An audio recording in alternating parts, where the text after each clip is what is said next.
네, 앞에 글자는 창세기 3장 7절에 있는 말씀입니다. 자, 두 글자가 한 단어로 되어 있어요. 저가이. 이건 중국어 표현이고요. 한국어 표현은 차게입니다. 이 두 글자가 있게 된 그 이유를 이제 설명을 하겠습니다. 자, 저라는 글자입니다. 저. 그런데 이 글자가 바로 쓰여지기 전 바로 앞 글자는 자, 이 글자가 쓰여져 있었습니다. 웨이자이 야오지엔, 웨이자이 야오지엔. 자, 이 말은 웨이, 바로 둘렀다는 얘기죠. 둘렀어요. 그리고 야오지엔은 허리 부분, 허리 간, 허리 사이 이렇게도 표현합니다. 그리고 이제 그 밑에 신체라는 말이 있어요. 신체, 곧 몸신의 또 몸체라는 글자죠. 그래서 웨이자이야오지엔 션티, 자, 이렇게 중국어 발음이 되어 있었습니다. 자, 무슨 말일까요? 네, 중국어 잘한다고 뽐내는 거 아닙니다. 이 말은 이제 아담과 하와가 죄를 짓고 나서 부끄럽다는 걸 느끼잖아요. 그래서 자기들 손수 나뭇잎, 특히 무화과 나뭇잎이 좀 넓잖아요. 그래서 그 무화과 나뭇잎으로 자기 허리 부분을 자 가린 거예요. 그리고 하나님께서 이제 그 두 사람을 만나기 위해서 이제 에덴으로 찾아오십니다. 물론 볼 수는 없는 그런 위치였죠. 그런데 두 인간이 활발하게 달리기도 하고 잡으러 다니기도 하고 동물들과 놀고 해야 되는데 너무 조용한 거예요. 인기척이 없어요. 자, 어린아이들 너무나 시끄럽게 하면 무사하구나. 조용하면 뭔 일 있나? 부모들이 이렇게 생각하잖아요. 딱 그 상태예요. 자, 그래서 이제 하나님께서 부르죠. 어디 있느냐? 이때 이 두 사람이 허리에다가 이렇게 가리고 슬그머니 나오는 거예요.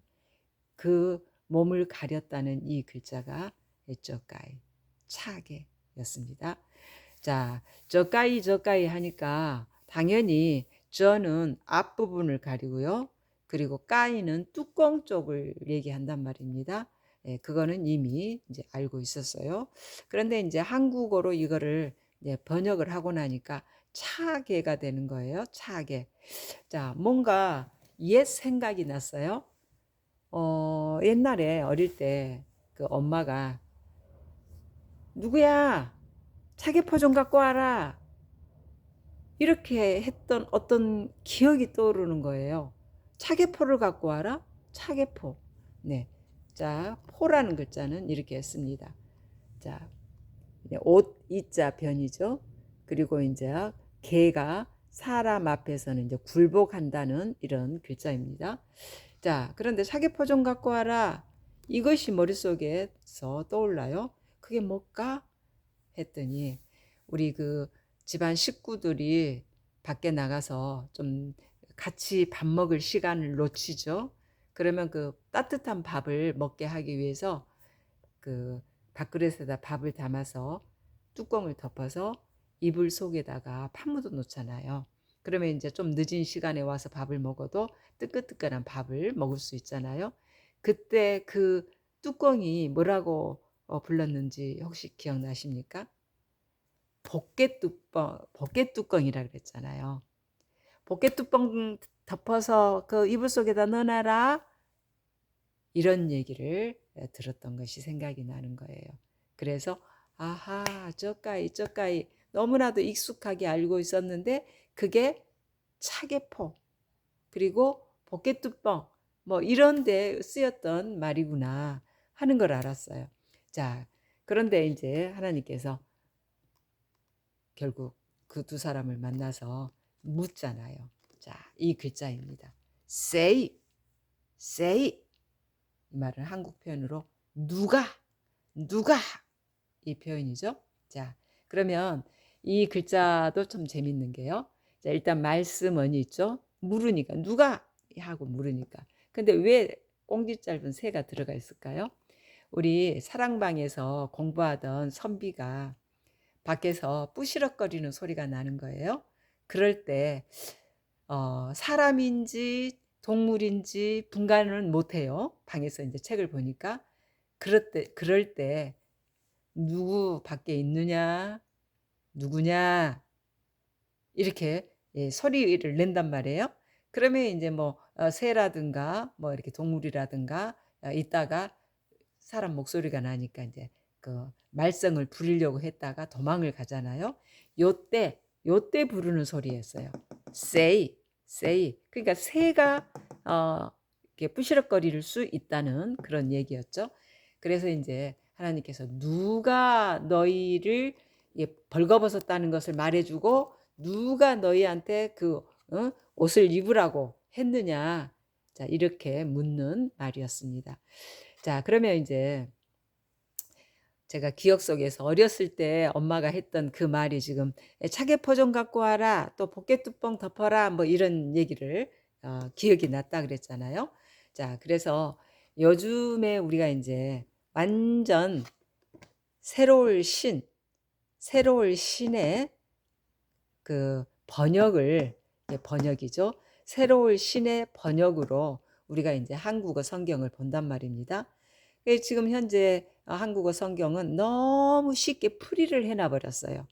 그래서 옛날 사람들은 그냥 그 시골 아낙네들도 한문식 발음을 아주 일상생활에서 써왔는데 요즘에는 너무 한글식으로 이렇게 새로운 번역을 해버리다 보니까 너무나도 익숙하게 써왔던 그런 글자들도 지금은 어려워져 버린 그런 상황이 됐구나 하는 걸 느꼈어요. 그러면 새로울 신이라는 말이 나왔으니까 이게 왜 새로울 신일까요?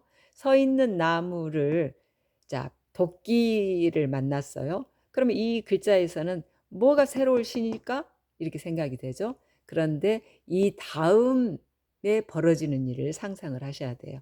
서 있는 나무를 도끼로 뱄으니 이제 이 나무로 장롱을 만들든 침대를 만들든 심지어는 수저 젓가락도 만들겠죠. 그러면 서 있는 나무 있었을 때는 상상도 못했던 새로운 물품이 나오는 거잖아요. 그래서 새로운 신이 이렇게 된 겁니다.